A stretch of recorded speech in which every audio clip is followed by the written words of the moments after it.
Elder कहां पे लगाते हैं और ओल्डर कहां पे लगाते हैं? ध्यान से सुनो। एल्डर वहां लगाते हैं जहां पे दो लोगों का आपस में ब्लड रिलेशन होता है, और ओल्डर वहां लगाते हैं जहां ब्लड रिलेशन नहीं होता है।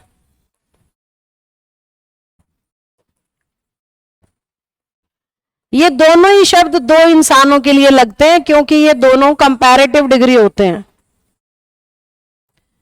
ये दोनों कैसे हैं? कंपैरेटिव डिग्री है। किसकी? ओल्ड की कंपैरेटिव डिग्री होते हैं ये। ओल्ड का ही कंपैरेटिव एल्डर होता है और ओल्ड का ही कंपैरेटिव ओल्डर होता है।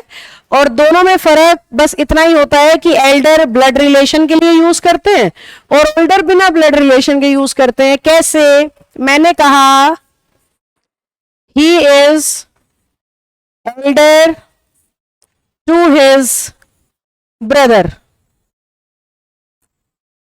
या फिर he is older than Mohan. ध्यान से देखो, ही का जब उसके ब्रदर से रिलेशन की बात कर रहे थे तो एल्डर लगा, लेकिन ही की जब मोहन से बात करने लगे तो क्या लग गया? ओल्डर। अब एल्डर के साथ क्योंकि देन नहीं लगता, टू लगता है, थोड़ी देर पहले सिखाया था, याद करो, जबकि ओल्डर के साथ तो देन लग जाता है।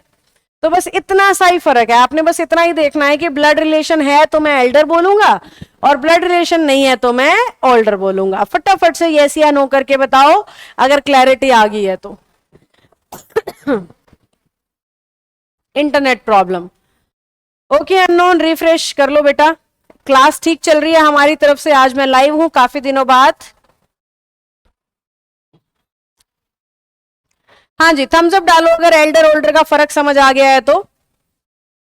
जब बात दो की होती है ना तब तो एल्डर ओल्डर लगता है। अगर इसी सेम फंडा में दो से ज्यादा लोग एंटर कर जाएं तो फिर एल्डर की सुपरलेटिव एल्डेस्ट हो जाती है और ओल्डर की सुपरलेटिव ओल्डेस्ट। बात वहां पे भी सेम ही है। एल्डेस्ट तब लगाना जब ब्लड रिलेशन दिखाना हो। एल्डेस्ट कब लगाओगे? जब ब्लड रिलेशन दिखाना हो। ओल्डेस्ट कब लगाओगे? जब ब्लड रिलेशन नहीं दिखाना है। जब ब्लड रिलेशन नहीं दिखाना है तो सेम ही है, बस इतना ही फर्क है कि कंपैरेटिव डिग्री दो के लिए और सुपरलेटिव बहुत सारों के लिए।